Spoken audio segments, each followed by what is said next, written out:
മറ്റൊരു വാർത്തയിലേക്കാണ്. മംഗളൂരുവിൽ നിന്നാണ് വാർത്ത വരുന്നത്. മംഗളൂരുവിലെ കടബയിൽ 3 പെൺകുട്ടികൾക്ക് നേരെ ആസിഡ് ആക്രമണം.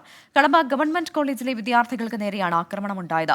പെൺകുട്ടികളെ ആശുപത്രിയിൽ പ്രവേശിപ്പിച്ചു. മലയാളിയായ അബിനെ പോലീസ് കസ്റ്റഡിയിലെടുത്തു. അവൾ വെളുപ്പിന് എന്നും ബസ്സിനാണ് വരുന്നത്. ബസ്സിന് വരുന്ന സമയത്തിന് അവൾ വെളുപ്പിന് 8:15 ബസ്സിന് അവിടുന്ന് ഗോളെടുക്കുന്ന കടബായി വന്നിറങ്ങി സ്കൂളിൽ വേഗം എത്തിച്ച് ഇവർ പഠിച്ചുകൊണ്ടിരുന്ന സമയത്ത് ഒരുത്തന് ഒരു സ്കൂളിൻ്റെ യൂണിഫോം ഇട്ട് ഒരു പയ്യൻ കയറി വന്ന് CC ക്യാമറ ഇങ്ങനെ തിരിച്ചു വെച്ച് ഇവൻ ഈ പിള്ളേർ ഇരുന്നിടത്തോട്ട് ഈ സാധനം ഒഴിച്ചു അവൻ അന്നേരം പോയി. അന്നേരത്തേക്ക് ഇത് നമ്മുടെ ഈ പോളിംഗ് ഇവരുടെ പോലീസുകാർ അവിടെ കാവലിനുണ്ട്, എക്സാമിൻ്റെ പോലീസുകാരുണ്ട്. അപ്പം പോലീസുകാർ അവരെ എല്ലാവരും കൂടെ കൂടിയിട്ട് ഇവനെ പിടിച്ച് സ്റ്റേഷനിൽ കൊണ്ടുപോയി. ഇവൻ്റെ കൂടെ ഉണ്ടായിരുന്നവൻ സ്ഥലം വിട്ട. അന്നേരത്തേക്ക് ഒരാളും കൂടെ ഉണ്ടായിരുന്നെന്നാണ്. അവന് ഇന്നല്ല വന്നേക്കുന്നത്. അവൻ ഇന്നലെ വന്ന് ഇവിടെ ക്യാമ്പ് അടിച്ച് കാണണം. അവിടെ എന്നതാണെന്നുള്ളതൊന്നും കറക്റ്റ് ഒന്നും അറിയത്തില്ല. ഞങ്ങൾ കൊച്ചിനെ കൂടെ നേരെ ഇനി പോകുന്നല്ലോ, അത് കാരണം നമ്മൾക്കൊന്നും പറയാനായിട്ടാകുന്നില്ല. പക്ഷേ അവൻ ഇത് ഫുള്ള് നോട്ട് ചെയ്തിട്ട് ഇത് പ്ലാനിങ് ചെയ്തിട്ടാണ് ഇവനിപ്പോൾ അല്ലെങ്കിൽ ഇത്ര വേഗം അവിടെ വന്നിട്ട് ഇത് ചെയ്യാനില്ല. കൊച്ചുങ്ങൾ അവിടെ ചെന്ന് പഠിക്കുന്നിടത്ത് കയറി ഇവൻ ചെയ്യാനില്ല. ഇവന് ഇവൻ യൂണിഫോം അതേ സ്കൂളിലെ യൂണിഫോം ഇട്ടുകൊണ്ട് അവിടെ ചെന്നത്. അരുൺ പൂപ്പറമ്പ് കാസർഗോഡ് നിന്ന് ചേരുന്നുണ്ട്. അരുൺ, എത്രത്തോളം ഗുരുതരമാണ് ഈ പെൺകുട്ടികളുടെ പരുക്കുകൾ? എന്താണ് ഈ ആക്രമണത്തിന് പിന്നിലെ കാരണം? മറ്റു വിശദാംശങ്ങൾ. പ്രവിധ, എന്തായാലും ക്രൂരമായിട്ടുള്ള ഒരു ആക്രമണമാണ് ഉണ്ടായത് എന്ന കാര്യത്തിൽ നിസ്സംശയം നമുക്കത് പറയാൻ കഴിയും. അത്തരത്തിൽ ആസൂത്രിതമായി ഈ പ്രതി ഈ സ്കൂളിൽ, ഈ പെൺകുട്ടി പഠിക്കുന്ന സ്കൂളിലെത്തി ഇത്തരമൊരു ആസിഡ് ആക്രമണം നടത്തിയതാണ് എന്നതാണ് ഇപ്പോൾ പോലീസിൽ നിന്നും നമുക്ക് ലഭ്യമാവുന്ന വിവരം. ഈ പെൺകുട്ടിയുടെ നില അല്പം ഗുരുതരമാണ്. ദേഹമാസകലം ഈ ആസിഡ് ആക്രമണത്തിൽ പരിക്കേറ്റിട്ടുണ്ട്. മുഖത്തും കഴുത്തിനും കൈക്കും അങ്ങനെ ദേഹമാസകലം പരിക്കേറ്റിട്ടുണ്ട് എന്നതാണ് നമ്മൾ ആശുപത്രിയിൽ നിന്ന് മനസ്സിലാക്കുന്നത്. ഞാനിപ്പോൾ ഈ പെൺകുട്ടി ചികിത്സയിലുള്ള മംഗളൂരുവിലെ ആശുപത്രിക്ക് മുമ്പിൽ നിന്നാണ് നമ്മളിപ്പോൾ റിപ്പോർട്ട് ചെയ്യുന്നത്. എന്തായാലും ഈ പോലീസ്, അതായത് ഈ കടബ പോലീസാണ് നിലവിൽ ഈ കേസിൽ അന്വേഷണം നടത്തുന്നത്. പോലീസ് പറയുന്നത് അനുസരിച്ച് ഇയാൾ ഇന്നലെ തന്നെ മംഗളൂരുവിൽ എത്തിയിട്ടുണ്ട്. മംഗളൂരുവിലെത്തി മറ്റൊരു സുഹൃത്തിൻ്റെ സഹായം തേടിയിട്ടുണ്ട്. അതിന് പിന്നാലെ ഇന്ന് രാവിലെ ഈ ആസിഡുമായി ഈ സ്കൂളിലേക്ക് എത്തുന്നു. ഈ നിലവിൽ ഒരു പെൺകുട്ടി, അതായത് മലപ്പുറം, ഇവിടെ മംഗളൂരുവിലാണ് താമസിക്കുന്നതെങ്കിൽ പോലും മലപ്പുറം നിലമ്പൂർ സ്വദേശിയായിട്ടുള്ള പെൺകുട്ടിയാണ്. ഇവിടുത്തെ കടബ ഗവൺമെൻറ് PU കോളേജിലാണ് പഠിക്കുന്നത്. ആ പെൺകുട്ടിയെ ലക്ഷ്യമിട്ടാണ് ഈ പ്രതി വന്നത്. അതിനുശേഷം ഈ പെൺകുട്ടിയും മറ്റു 2 സുഹൃത്തുക്കളും ഇന്ന് പരീക്ഷയാണ്. അവിടെ സ്കൂളിന് മുന്നിൽ നിന്ന് പഠിക്കുന്ന അവിടെ വെച്ചാണ് ഈ ആക്രമണം ഉണ്ടായത്. ഈ പ്രതി കൃത്യമായി സ്കൂളിലെ യൂണിഫോം ധരിച്ച്, മുഖംമൂടി ധരിച്ചാണ് എത്തി ആക്രമണം നടത്തിയത്. അതിനുശേഷം രക്ഷപ്പെടാനുള്ള ശ്രമത്തിനിടെ അവിടുത്തെ സെക്യൂരിറ്റി ഗാർഡ് പിടികൂടുകയായിരുന്നു എന്നതാണ് നമുക്ക് മനസ്സിലാക്കാൻ സാധിക്കുന്നത്.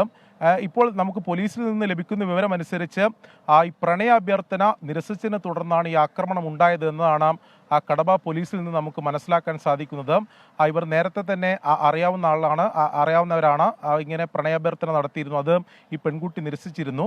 ഇതിനെ തുടർന്നാണ് ഇത്തരമൊരു ആക്രമണം നടത്തുന്നതിന് വേണ്ടി നേരത്തെ തന്നെ പ്ലാൻ ചെയ്ത് മലപ്പുറം നിലമ്പൂരിൽ നിന്ന് മംഗളൂരുവിലെത്തി ഇത്തരമൊരു ആക്രമണം നടത്തിയത് എന്നതാണ് പോലീസിൽ നിന്ന് മനസ്സിലാക്കാൻ സാധിക്കുന്നത്. ഇവിടെ താമസിക്കുന്നവരാണ്, ഈ പെൺകുട്ടിയുടെ കുടുംബം ഇവിടെ താമസിക്കുന്നവരാണ്. മലപ്പുറത്താണ് അവരുടെ സ്വദേശമെങ്കിലും ഇവിടെയാണ്, മംഗളൂരുവിലാണ് താമസിക്കുന്നത്. അവർ കൃത്യമായി അവർക്ക് ഈ പ്രതിയെ സംബന്ധിച്ചും നേരത്തെ വിവരമില്ല. ഈ പെൺകുട്ടിയും അത് സംബന്ധിച്ച് നേരത്തെ കാര്യങ്ങളൊന്നും പറഞ്ഞിട്ടില്ല. ഇതിന് ശേഷമാണ് പോലീസിൻ്റെ അന്വേഷണത്തെ തുടർന്നാണ് കൂടുതൽ കാര്യങ്ങൾ ഇപ്പോൾ വ്യക്തമാകുന്നത്. ഈ പ്രതിയെ ഇപ്പോൾ കടബ പോലീസ് അറസ്റ്റ് ചെയ്തിട്ടുണ്ട്. കൂടുതൽ ചോദ്യം ചെയ്യൽ നടന്നു വരികയാണ്. ഈ പ്രതിയും കൃത്യമായി ഇങ്ങനെ തന്നെയാണ് പറയുന്നത്. പ്രണയാഭ്യർത്ഥന നടത്തിയിരുന്നു, അത് നിരസിച്ചതിലെ പ്രകോപനമാണ്, അതാണ് ഇത്തരത്തിലുള്ള ആക്രമണത്തിലേക്ക് നയിച്ചതെന്നാണ് ഈ പ്രതിയും പറയുന്നത്. എന്തായാലും ഞാൻ നേരത്തെ സൂചിപ്പിച്ച പോലെ തന്നെ ക്രൂരമായിട്ടുള്ള ആക്രമണമാണ് നടന്നിട്ടുള്ളത്. പ്രണയാഭ്യർത്ഥന നിരസിച്ചതിനെ തുടർന്ന് മലപ്പുറത്ത് നിന്ന് ഇങ്ങനെ ആക്രമണം നടത്തണമെന്ന് പ്ലാൻ ചെയ്ത് മംഗളൂരുവിലെത്തി മറ്റൊരു യുവാവിൻ്റെ സഹായം തേടി ഇവർ പഠിക്കുന്ന സ്ഥാപനത്തിലെത്തി ഇത്തരമൊരു ആക്രമണം നടപ്പിലാക്കുകയായിരുന്നു എന്നതാണ് ഇതിൽ ഇപ്പോൾ വ്യക്തമായിട്ടുള്ള കാര്യങ്ങൾ. പോലീസ് അതിൻ്റെ കൂടുതൽ അന്വേഷണം നടത്തിവരികയാണ്. 3 വിദ്യാർത്ഥികളും ഇവിടെ മംഗളൂരുവിലെ സ്വകാര്യ ആശുപത്രിയിൽ ചികിത്സയിലാണ്. അതിൽ ഈ പ്രതി ലക്ഷ്യമിട്ട ഈ പെൺകുട്ടിക്ക് തന്നെയാണ് ഗുരുതരമായി പരിക്കേറ്റിട്ടുള്ളത്. വിദഗ്ധ ചികിത്സ ഇവിടെ ആശുപത്രിയിൽ നൽകുന്നുണ്ട്. സർജറി ഉൾപ്പെടെ വേണം എന്നതാണ് ആശുപത്രി അധികൃതർ നൽകിയിട്ടുള്ളത്. മുഖത്ത് ഒരു ഭാഗം പൂർണ്ണമായും തന്നെ പൊള്ളലേറ്റ് പൊള്ളലേറ്റിട്ടുണ്ട്, ദേഹമാസകലം പൊള്ളലേറ്റിട്ടുണ്ട് എന്നതാണ് ആശുപത്രിയിൽ നിന്ന് നമുക്ക് മനസ്സിലാക്കാൻ സാധിക്കുന്നത്. പോലീസ് കർശനമായിട്ടുള്ള നിയമ നടപടികൾ സ്വീകരിച്ചു വരുന്നുണ്ട്. ഒപ്പം ഉണ്ടായിരുന്ന മറ്റൊരു സഹായിയെ കൂടി കണ്ടെത്തുന്നതിന് വേണ്ടിയുള്ള ശ്രമമാണ് പോലീസ് ഇപ്പോൾ ഈ ഘട്ടത്തിൽ നടത്തി വരുന്നത്. എന്തായാലും നേരത്തെ സൂചിപ്പിച്ചതുപോലെ തന്നെ ആസൂത്രിതമായിട്ടുള്ള ഒരു ആക്രമണമാണ് ഈ മംഗളൂരുവിൽ നടന്നിട്ടുള്ളത്. പ്രവിധ. അരുൺ, ഈ പെൺകുട്ടിയുടെ സുഹൃത്തുക്കൾക്കും ഇതിൽ പരിക്കേറ്റിട്ടുണ്ടല്ലോ. അവർ മലയാളികളാണോ? അവരെക്കുറിച്ച് ഉള്ള വിവരങ്ങൾ എങ്ങനെയാണ്? അവരുടെ ആരോഗ്യനില നിലവിൽ എങ്ങനെയാണ്?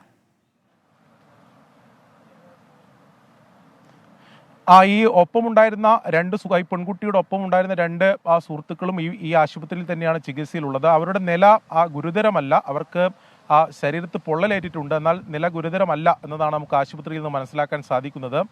ഈ മലപ്പുറം സ്വദേശിയായിട്ടുള്ള പെൺകുട്ടിയുടെ നിലയാണ് അല്പം ഗുരുതരമുള്ളത്.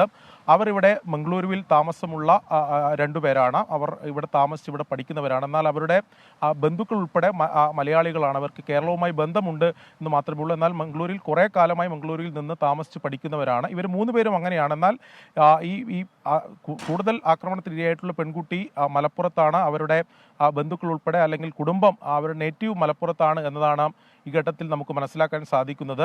എന്തായാലും അവരെ ഇപ്പോൾ വിദഗ്ധ ചികിത്സ ഈ ആശുപത്രിയിൽ നൽകുന്നുണ്ട്. നിലവിൽ മനസ്സിലാക്കാൻ സാധിക്കുന്നത് ഈ കൂടുതൽ ആക്രമണത്തിന് ഇരയായിട്ടുള്ളത് ഈ പ്രതി ലക്ഷ്യം വെച്ച് വന്ന ആ പെൺകുട്ടിക്ക് തന്നെയാണ്. ആ പെൺകുട്ടിക്ക് നില അല്പം ഗുരുതരമാണ് എന്നതാണ് നിലവിൽ ആശുപത്രിയിൽ നിന്ന് മനസ്സിലാക്കുന്നത്. സങ്കടകരമായ വാർത്തയാണ്. പ്രണയാഭ്യർത്ഥന നിരസിച്ചതിനാണ് ഒരു പെൺകുട്ടിയുടെ മുഖം തന്നെ ഇല്ലാതാക്കുന്ന രീതിയിൽ ആസിഡ് ആക്രമണം നടത്തിയിരിക്കുന്നത്. ആ പെൺകുട്ടി രക്ഷിക്കാൻ ശ്രമിച്ച 2 സുഹൃത്തുക്കൾക്കും ഈ ആസിഡ് ആക്രമണത്തിൽ പരുക്കേറ്റിട്ടുണ്ട് എന്നാണ് മനസ്സിലാക്കുന്നത്. മംഗളൂരുവിലാണ് സംഭവം ഉണ്ടായത്. കടബയിലാണ് 3 പെൺകുട്ടികൾക്ക് നേരെ ആസിഡ് ആക്രമണം ഉണ്ടായത്. പ്രതി മലയാളിയായ അഭിനെ പോലീസ് കസ്റ്റഡിയിലെടുത്തിട്ടുണ്ട്. കൂടുതൽ വിശദാംശങ്ങൾ പോലീസ് ചോദ്യം ചെയ്യുകയാണ് അറിയാനായി. അരുൺ പൂപ്പറമ്പയാണ് കാസർഗോഡ് നിന്ന് വിവരങ്ങൾ നൽകിയത്.